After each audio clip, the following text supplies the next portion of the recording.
Hello students, আজকে আমরা এই ভিডিওতে নিউক্লিওফিলিক প্রতিস্থাপন বিক্রিয়ার ত্রিমাত্রিক রসায়ন সম্পর্কে আলোচনা করব। আমরা জানি নিউক্লিওফিলিক প্রতিস্থাপন বিক্রিয়া দুই প্রকার, একটি হচ্ছে SN2, একটি হচ্ছে SN1। SN2 বিক্রিয়ার ক্ষেত্রে কি হয়, নিউক্লিওফাইলটি বিক্রিয়ক পদার্থের ঠিক বিপরীত দিক থেকে এসে সাবস্ট্রেটকে অ্যাটাক করে এবং বিক্রিয়াজাত পদার্থের ত্রিমাত্রিক বিন্যাসটি উল্টে যায়, অর্থাৎ ইনভার্সন অফ কনফিগারেশন ঘটে। এই বিন্যাস উল্টে যাওয়ার ঘটনাকে বলা হয় inversion of configuration. R SN1 বিক্রিয়ার ক্ষেত্রে প্রথম ধাপে কার্বোক্যাটায়ন উৎপন্ন হয়, যার ফলে রেসিমাইজেশন হয়। এরপরে আমরা আসছি সমতল সমাবর্তিত আলোক। আমরা জানি সাধারণ আলোক রশ্মি বিভিন্ন তরঙ্গদৈর্ঘ্য বিশিষ্ট তড়িৎচুম্বকীয় তরঙ্গের মিশ্রণ। সাধারণ আলোক রশ্মি সরলরেখা বরাবর চলে। এবার সরলরেখার তার গতিপথের সরলরেখা বরাবর চলার সময় তার গতিপথের লম্বভাবে সকল তলে স্পন্দিত বা অনুকম্পিত হয়। যদি এবার এই আলোক রশ্মির গতিপথের উপর আমরা একটা নিকেল প্রিজম রাখি, তাহলে দেখা যাবে আলোক রশ্মিটি একটি মাত্র তলে স্পন্দিত বা অনুকম্পিত হচ্ছে। একটি মাত্র তলে স্পন্দনশীল নির্দিষ্ট তরঙ্গদৈর্ঘ্যের আলোককে সমতল সমাবর্তিত আলোক বলা হয়। এরপরে আমরা আসছি আলোক সক্রিয়তা। যে সকল যৌগের মধ্য দিয়ে সমতল সমাবর্তিত আলোক পাঠালে ওই সমাবর্তিত আলোকের সমাবর্তন তলের আবর্তন ঘটে, তাদের আলোক সক্রিয় যৌগ বলা হয় এবং এই ঘটনাকে বলা হয় আলোক সক্রিয়তা। অর্থাৎ আমরা প্রথমে সমাবর্তিত আলোক পড়লাম, কিছু কিছু যৌগের মধ্যে যদি এই আলো পাঠানো হয় তাহলে সমাবর্তন তলের আবর্তন ঘটে। এই যৌগ যাদের ক্ষেত্রে এই আবর্তনটা ঘটে তাদেরকে বলা হয় আলোক সক্রিয় যৌগ, আর এই ঘটনাটাকে বলছে আলোক সক্রিয়তা। এরপরে আমরা আসছি আবর্তন কোণ। আলোক সক্রিয় যৌগের ক্ষেত্রে যে যতটা পরিমাণ আবর্তন ঘটছে সমাবর্তন তলে, বা কোনো যৌগ আলোকের সমাবর্তন তলকে কত ডিগ্রি কোণে ঘোরাচ্ছে তাকে আবর্তন কোণ বলা হয়। এই আবর্তন কোণকে আলফা দ্বারা চিহ্নিত করা হয়, আর আবর্তন কোণ পোলারিমিটার নামক একটি যন্ত্রের সাহায্যে পরিমাপ করা হয়। এরপরে আমরা আসছি আলোকীয় সমবায়বতা। প্রথমে আমাদের জানতে হবে সমবায়বতা কি। তোমরা সকলেই জানো একই আণবিক সংকেতযুক্ত যৌগের দুই বা ততোধিক রূপ যাদের ধর্মের কিছুটা ভিন্নতা দেখা যায়, সেই সকল যৌগকে বলা হয় সমবায়ব যৌগ। আমরা এখানে পড়ব আলোকীয় সমবায়ব যৌগ কি। কোনো যৌগের দুই বা ততোধিক রূপ সমতল সমাবর্তিত আলোকের সমাবর্তন তলকে বিভিন্ন দিকে ঘোরালে তাদের আলোক সক্রিয় সমবায়ব বলা হয়, আর এই ঘটনাকে বলা হয় আলোকীয় সমবায়বতা। এবার আমরা পড়ব আলোকীয় সমবায়বতা দুই প্রকার, একটি হচ্ছে দক্ষিণাবর্তী বা ডেক্সট্রো রোটেটারি, অপরটি হচ্ছে বামাবর্তী বা লিভো রোটেটারি। দক্ষিণাবর্তীকে ডি বা প্লাস সাইন দিয়ে বোঝানো হয়, আর বামাবর্তীকে এল আর মাইনাস সাইন দিয়ে বোঝানো হয়। দক্ষিণাবর্তী বা ডেক্সট্রো রোটেটারি কাকে বলছে? যে সকল সমবায়বী যৌগ সমাবর্তন তলকে দর্শকের সাপেক্ষে ডান দিকে বা ঘড়ির কাঁটার দিকে ঘোরায় তাকে বলা হয় দক্ষিণাবর্তী বা ডেক্সট্রো রোটেটারি যৌগ। আর যে সকল যৌগ সমাবর্তন তলকে দর্শকের সাপেক্ষে বাম দিকে অর্থাৎ ঘড়ির কাঁটার বিপরীত দিকে ঘোরায় তাকে লিভো রোটেটারি বা বামাবর্তী যৌগ বলা হয়। এরপরে আমরা পড়ব অপ্রতিসম ও প্রতিসম অণু। আমরা জানি কার্বনের যোজ্যতা কত? 4, তাই তো? তাহলে কার্বনের সঙ্গে 4টি গ্রুপ অথবা 4টি পরমাণু যুক্ত থাকবে। এবার যদি কার্বনের সঙ্গে যুক্ত 4টি পরমাণু বা গ্রুপ যদি আলাদা হয়, সেক্ষেত্রে কার্বন পরমাণুটিকে বলা হয় অপ্রতিসম অণু বা স্টিরিও কেন্দ্র বা স্টিরিওজেনিক সেন্টার। এই অপ্রতিসম অণুতে কোনো রকম প্রতিসাম্যের উপাদান থাকবে না। প্রতিসাম্যের উপাদান বলতে আমরা কি কি জানি? প্রতিসাম্য কেন্দ্র, তারপরে হচ্ছে পরিবর্ত প্রতিসাম্য অক্ষ আর প্রতিসাম্য তল। এই প্রতিসাম্যের যে 3টে উপাদান, এগুলো অপ্রতিসম অণুতে থাকবে না। এই অপ্রতিসম অণুগুলি এই প্রতিসাম্যের উপাদান না থাকার কারণে আলোক সক্রিয় হয়। আমি এখানে উদাহরণ নিয়ে বোঝাবো। দেখো, আমি একটি উদাহরণ নিয়েছি, এ লিখেছি, ক্যাপিটাল এ। একে আমি বস্তু হিসেবে দেখিয়েছি, তার সামনে একটি দর্পণ রেখেছি, যার ফলে একটি দর্পণ প্রতিবিম্ব উৎপন্ন হচ্ছে।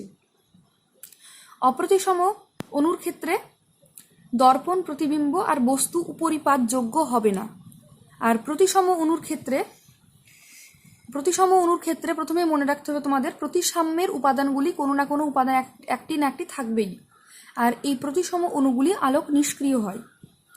এখানে এ নেওয়া হয়েছে, এ একটি প্রতিসম অণু। এর দর্পণ প্রতিবিম্ব পরস্পর উপরিপাতযোগ্য, অর্থাৎ বস্তুর উপরে যদি আমরা প্রতিবিম্বটাকে রেখে দিই তাহলে বস্তুর সমস্ত অংশ প্রতিবিম্বের সমস্ত অংশের সঙ্গে মিলে যায়। এই ঘটনাটিকে বলা হয় উপরিপাতযোগ্যতা। যেহেতু প্রতিসম অণু উপরিপাতযোগ্য হয় তাই এই অণুগুলি আলোক নিষ্ক্রিয় হয়। আর অপ্রতিসম অণুগুলির ক্ষেত্রে যেমন একটি পি নিয়েছি আমি বস্তু হিসেবে, তার দর্পণ প্রতিবিম্ব নেওয়া হয়েছে। তুমি যদি এবার পি এর উপর বা বস্তুর উপর প্রতিবিম্বটাকে মেলাও, বস্তুর সমস্ত অংশ কি প্রতিবিম্বের সমস্ত অংশের সঙ্গে মিলবে? মিলবে না, কারণ এরা উপরিপাতযোগ্য নয়, এরা অপ্রতিসম অণু বা কাইরাল বলা হয় এদেরকে। তাই তোমাদের মনে রাখতে হবে প্রতিসম অণুগুলি হয় আলোক নিষ্ক্রিয়, অপ্রতিসম অণুগুলি হয় আলোক সক্রিয়, কারণ অপ্রতিসম অণুতে কোনোরূপ প্রতিসাম্যের উপাদান উপস্থিত থাকে না। এরপরে আমরা আসছি কাইরালিটি। আমরা পড়লাম, দেখো যে সকল যৌগ বা যে সকল বস্তু তার দর্পণ প্রতিবিম্বের সঙ্গে উপরিপাতযোগ্য নয় সেই সকল বস্তুকে আমরা কি বলছি? কাইরাল বস্তু বা অপ্রতিসম বস্তু। আর এই উপরিপাতহীনতার এই ধর্মকে বলা হচ্ছে কাইরালিটি। এখানে আমরা নিয়েছি কি একটি যৌগ 2-ব্রোমোপ্রোপেন আর একটা নিয়েছি 2-ব্রোমোবিউটেন। প্রথমে আমরা 2-ব্রোমোপ্রোপেন নিয়ে আলোচনা করব। 2-ব্রোমোপ্রোপেনের আমরা জানি প্রোপেনের সংকেত CH3 CH2 CH3, তাই তো? তাহলে প্রোপেনের 2 নম্বর কার্বনে যদি ব্রোমিন থাকে তাহলে আমরা কি বলি? তাকে 2-ব্রোমোপ্রোপেন। 2-ব্রোমোপ্রোপেনকে দেখো আমি 3 ডাইমেনশনালে এঁকেছি। একটা মিথাইল অ্যাবাভ দ্য প্লেন, একটা methyl below the plane, bromine আর হাইড্রোজেনকে আমি প্লেনে লিখেছি।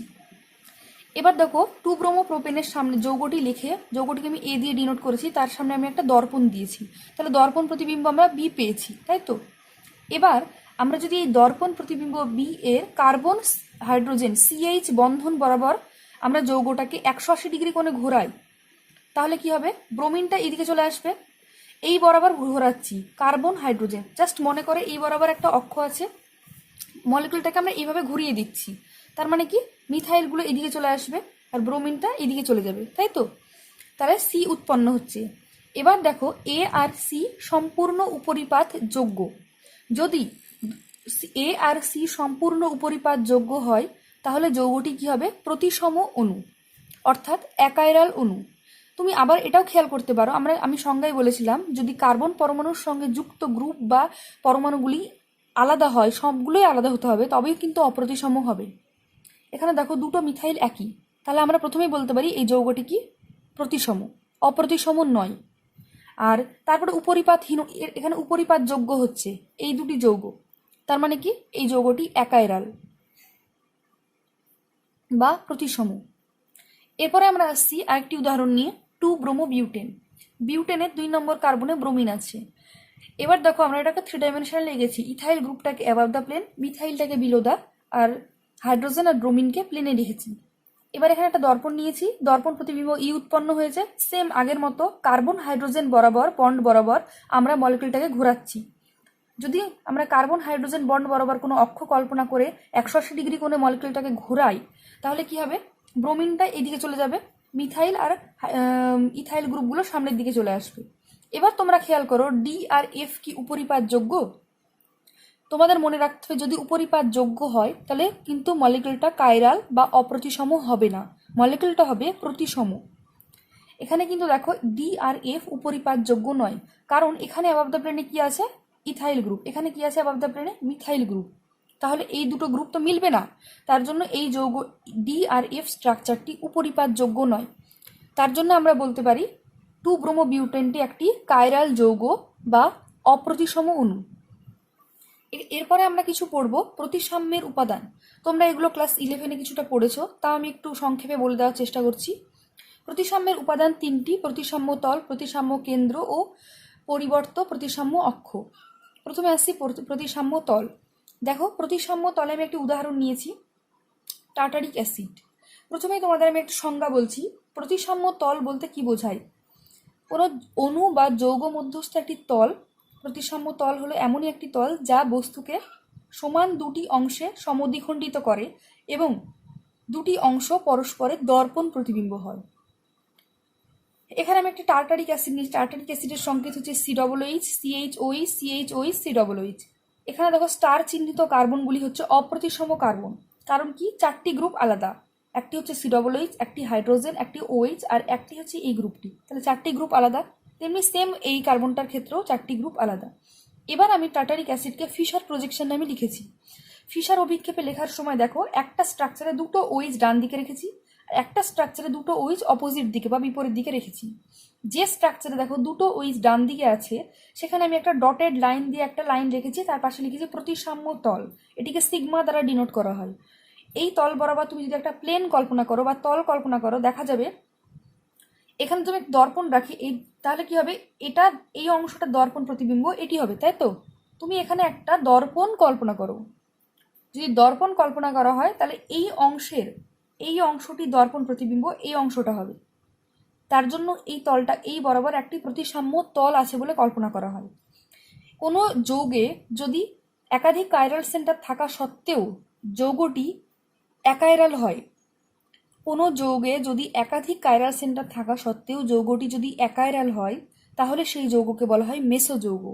টার্টারিক অ্যাসিডের এই যৌগতে দেখো দুটো কাইরাল সেন্টার আছে, কিন্তু সুতরাং তাহলে এই দুটো কাইরাল সেন্টার থাকার জন্য আমরা বলতে পারি কি যৌগটা আলোক সক্রিয় হওয়ার কথা। কিন্তু যেহেতু প্রতিসাম্যের উপাদান স্বরূপ একটি প্রতিসাম্য তল আছে, তাই যৌগটি হয় আলোক নিষ্ক্রিয় কাইরাল সেন্টার থাকা সত্ত্বেও। তাই এই যৌগটি হয় মেসোযৌগ বা আলোক নিষ্ক্রিয়। এই টার্টারিক অ্যাসিডের এই ফর্মটাকে বলা হয় মেসো টার্টারিক অ্যাসিড। এরপরে দেখো টার্টারিক অ্যাসিডে আরেকটি স্ট্রাকচার রেখেছি যেখানে OH দুটো বিপরীত দিকে আছে, সেই যৌগটি হয়, সেই ফর্মটি হয় আলোক সক্রিয়। আর আমি স্টার চিহ্ন দিয়ে অপ্রতিসম কার্বন পরমাণুগুলিকে দেখিয়েছি। এরপরে আমরা পড়ব প্রতিসাম্য কেন্দ্র। প্রতিসাম্য কেন্দ্রের সংজ্ঞা কি? কোনো অণুর কোনো পরমাণু বা গ্রুপ থেকে যদি একটি সরলরেখা টানা হয় এবং তাকে অণুমধ্যস্থ কোনো বিন্দুর মধ্য দিয়ে অতিক্রম করিয়ে বিপরীত দিকে সম দূরত্বে প্রসারিত করার ফলে তার প্রান্তটি যদি অবিকল একই পরমাণু বা গ্রুপের সঙ্গে মেশে, তখন সেই অণুমধ্যস্থ বিন্দুকে বলা হচ্ছে প্রতিসাম্য কেন্দ্র। দেখো আমি এখানে একটা উদাহরণ নিয়েছি। এই উদাহরণটির নাম হচ্ছে আলফা ট্রাক্সিলিক অ্যাসিড। প্রতিসাম্য কেন্দ্র কি হবে? একটি অণুমধ্যস্থ একটি বিন্দু বা কেন্দ্র। এবার দেখো আমি এই গ্রুপটি হচ্ছে C6H5, এই গ্রুপটিকে বলা হয় ফিনাইল গ্রুপ। আমি এই গ্রুপটি থেকে এই প্রতিসাম্য কেন্দ্র পর্যন্ত আমি একটি সরলরেখা টানছি, ঠিক আছে, ডটেড লাইন দিয়ে সরলরেখা টানছি। এই যখন ফিনাইল গ্রুপ থেকে প্রতিসাম্য কেন্দ্র বিন্দু পর্যন্ত আসা হলো, তারপরে কেন্দ্র থেকে ঠিক তার বিপরীত দিকে সমান দূরত্বে সরলরেখাটিকে যদি আমি টানা হয় বা সমান দূরত্বে সরলরেখাটি যদি অগ্রসর করে, তাহলে সেম ফিনাইল গ্রুপটি পাওয়া যাবে। দেখো এই পজিশনে একটি ফিনাইল গ্রুপ আছে। সেম আবার আমি বলছি, দেখো সার্কেল দিয়ে আমি একটি অ্যাসিড গ্রুপ লিখেছি COOH। COOH গ্রুপ থেকে যদি আমি প্রতিসাম্য কেন্দ্র পর্যন্ত একটি সরলরেখা টানি এবং সেই সরলরেখাকে ঠিক তার প্রতিসাম্য কেন্দ্রের বিপরীত দিকে সমান দূরত্বে এক্সটেন্ড করি বা বাড়াই, সেক্ষেত্রে আবার সেম গ্রুপ অর্থাৎ COOHকেই পাবো। সুতরাং এই যৌগটির মধ্যে একটি কেন্দ্র রয়েছে, যেই কেন্দ্রটিকে বলা হচ্ছে প্রতিসাম্য কেন্দ্র। অপ্রতিসম কার্বন পরমাণুর উপস্থিতি সবসময় আলোক সক্রিয়তার শর্ত নয়। তোমরা বুঝতে পারলে তাহলে যে অপ্রতিসম কার্বন পরমাণু থাকলেই যে যৌগটি আলোক সক্রিয় হবে এমন কিন্তু নয়। তা আমাদেরকে যেমন দেখতে হবে অপ্রতিসম কার্বন পরমাণু আছে কিনা সেই কন্ডিশনটা, তেমনি দেখতে হবে প্রতিসাম্যের উপাদানগুলি আছে কিনা সেই কন্ডিশনটা।